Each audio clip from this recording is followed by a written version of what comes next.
Rasam is an authentic dish of South India, especially in Andhra Pradesh and Tamil Nadu. Today, I'm going to tell you exactly how to use the rasam powder.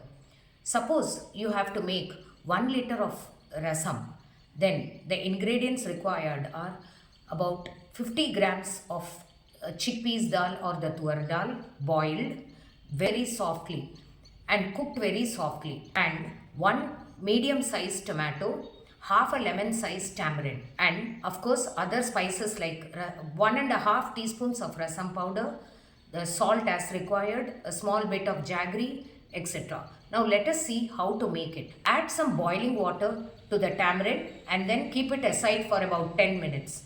Now, after some time, you have to squeeze out the juice of the tamarind and keep it separately. Chop the medium sized tomato nicely and then take a pan, add the tamarind juice, add the required spices like salt, the chopped tomatoes, little bit of turmeric powder, and a small piece of jaggery, etc. And a small piece of hing also for the extra taste. If required, you can add 4 or 5 pods of garlic mashed into it. Now allow this to get boiled. Now when once this mixture starts boiling, you have to add the rasam powder, that is 1.5 teaspoons of rasam powder for about 1 liter of rasam to be made. Now add this rasam powder to this. Now simmer, mix it well, stir it and then keep it in a simmer mode. Now this takes about 5 minutes for this to completely blend with the tamarind and tomato mixture.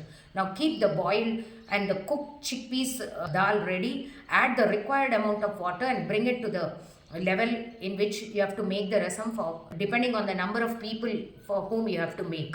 And then now add this to that. Season it, bring it to boil and simmer it. Now when it starts just getting bubbles, just off, and then taste the salt. And now you have to keep a small pan and add the tempering into it. That is little bit of ghee, about 1 teaspoon, and then add the methi seeds to it. Then the required amount of mustard seeds. Now when they start spluttering, add some curry leaves. Tempering into the rasam and then mix it well and then store it. Add a little coriander leaves for seasoning. This is how the rasam powder is used to make the authentic dish rasam. Thank you.